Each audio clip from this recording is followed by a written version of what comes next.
Brandon Bailey. I'm your host for the Bae Area. So excited to do our first interview with my friend, my colleague, my sister in this ministry of higher education, Joke. Hi. I'll put the laugh track in there like Family Matters. I love that. I should, right? You should. Soon to be Dr. Sherry Durham. How are you today, sister? I am great. How are you? I'm making it. I'm wonderful. It's Friday. It is Friday. We're going to stimulate some minds with this interview. Yes. Love to hear it. Yeah. So, first and foremost, you spent a lot of time at 120 East Brandeis, University of Louisville at the Center for Belonging, Access, and Engagement. Tell us a little bit about your professional background in higher education. Sure. So basically, I started higher ed in September 2015. So I'm on my 10-year anniversary this week. Yeah. So I started there coming from sales and marketing for 3.5 years. I started in health and sports sciences advising. So I started as an academic counselor. And then after about 2.5 years, I was the coordinator for the multicultural teacher recruitment program, which focuses on, at that time, recruiting students of color to become teachers to enhance the diversity in the teacher workforce. Yeah. And then I started here in my position as assistant director of the Muhammad Ali Scholars Program in December of 2021. So been rocking and going strong since December. 10 years strong. I'm shaking hands all that. You know, I do what I can do when I can do it. Saving lives out here. Trying.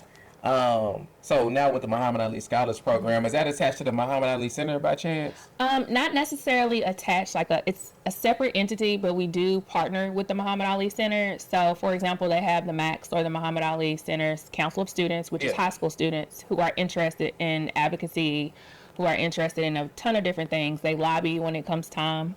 They travel to Frankfurt, they do different trips, and so our students have the opportunity to mentor them and go talk to them during their monthly meetings from time to time. We also get to attend the Muhammad Ali Humanitarian Awards as a cohort.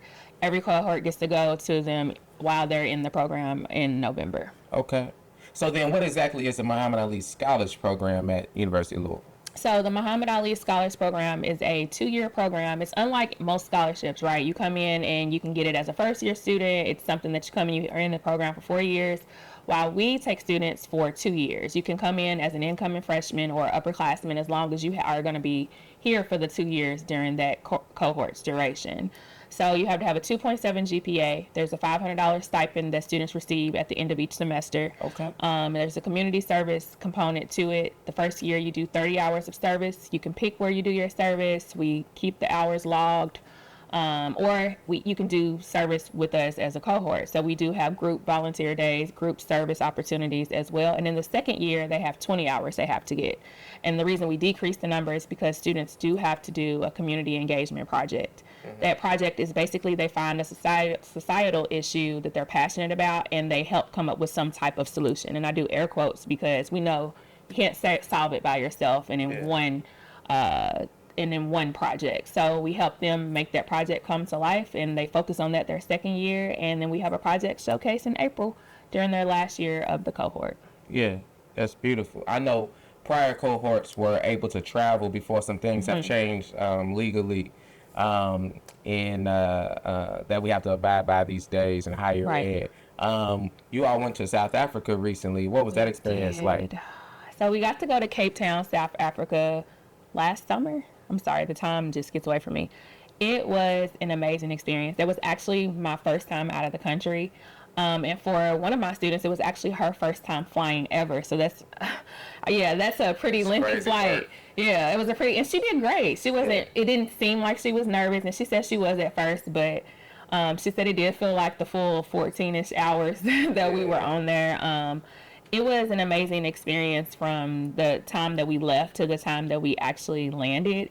One of the things that always stuck with me when we landed, I remember people telling me, "Welcome home, my sister," because they knew, oh my gosh, they're coming from the States. So the way that we used that experience to bring it back with us, because we kept saying we didn't want to just take, we wanted to give and leave footprints while we were there.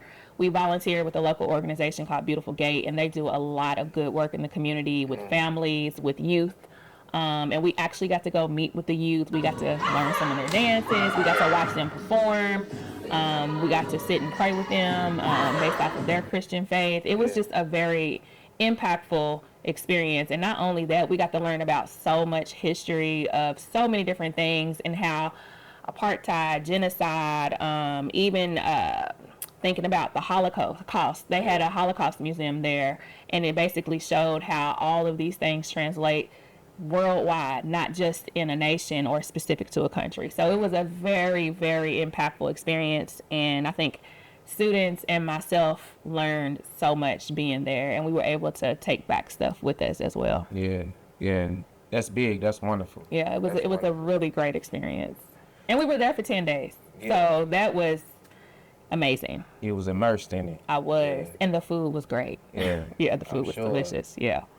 So, bringing it back stateside, specifically to Louisville, home of the Louisville Lip, home of the greatest. Y'all have a commonality We point, do. right? What's that? So I am a Louisville Central High School Magnet Career Academy alumni. I graduated in 2005, and Muhammad Ali also went to Central High School. And we're both from the West End part of Louisville, which Yeah. is something I'm very proud of. So that is a commonality that we do hold. And now I work for the Muhammad Ali Scholars Program. That's beautiful. It is. It is. We gotta get your face on one of them plaques Oh, downtown or gosh. something, on one of the buildings or something. One of the graffiti things or something. Not a real one. Oh, the one, real, but like the yours. brass? Yeah. Okay. Yeah. We got to get that. I know some people. I can make You know, some calls. you're going to make it happen. Because I know it's expensive. Yeah, I know to some do. people. Okay. Yeah. So before we get up out of here, so you mentioned you went to Central from the West End, and then you ended up at a place with no end when you went to college. What was that like? Oh. So I got my bachelor's in organizational communication from Murray State University.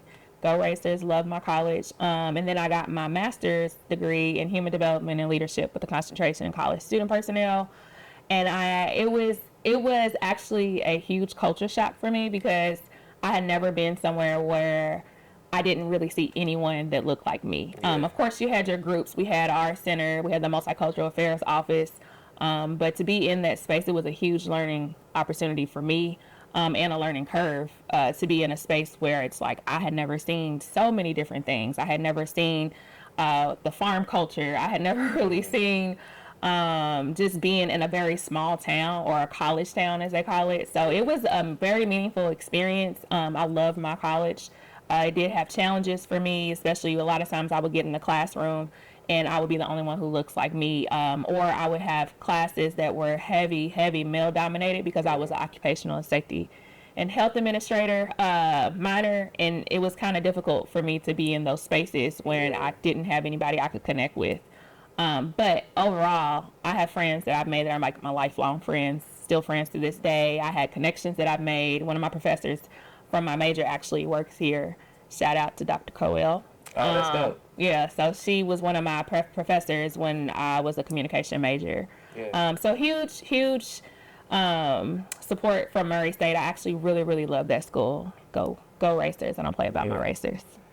And then you're finishing up at another school, I am. right? What So- made you want to pursue that PhD? Oh, goodness gracious. What did make me want to pursue the PhD? So currently I'm a PhD candidate. I'm hoping to graduate no later than May of 2026. Hopefully it'll be this semester, but it depends on me, right? I pursued my PhD. Huge part of it was because I felt like my experience working as a Black woman at a PWI was challenging. There were a lot of barriers, especially when it came to your career trajectory. So I decided to study barriers to retention of Black women at a PWI. And so I kind of got tired of a lot of the no's that I got. And I felt like getting a PhD was one way, not the way, but one way for people to not tell me no anymore. And I feel like that's the highest level of education you can achieve. Yeah. So why not? I mean, I feel like I'm a first generation college student with a bachelor's and a master's, so let alone a PhD. So it's more so partly a flex, but also just because to get where I want to be eventually, I feel like I would need my PhD anyway. Absolutely. Shout out to you, the terminal Thank degree, you. 1% of the 1%. Thank you. Shout out to you too, Yeah. future Dr. Bailey. Future. We working on it. We are. Working on it. So before we get up out of here, Yes. because we're actually about to talk to a potential Muhammad Ali scholar, and an interview opportunity. What would you say to your 21-year-old self? Oh, that seems like it was a while ago. I would tell myself to be confident and never doubt yourself. And keep pushing, because that's something that I know about me. I'm a very resilient person. Keep pushing, stay confident, and never doubt yourself. That's probably what I would tell myself. Okay. Well, I ain't gonna doubt myself when I reach out to whatever name you gonna give me.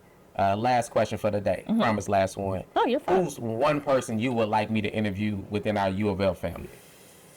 That is difficult, because we do have some great people at U of L.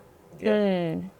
Dr. Bridget Burpo. Dr. Bridget Burpo. Yes, because that is like a sister to me. I have learned so much from her, and I feel like interviewing her, so many people could, regardless of your background, could get something from whatever she has to say. She is a brilliant woman and person, and she's got so much experience. Yeah.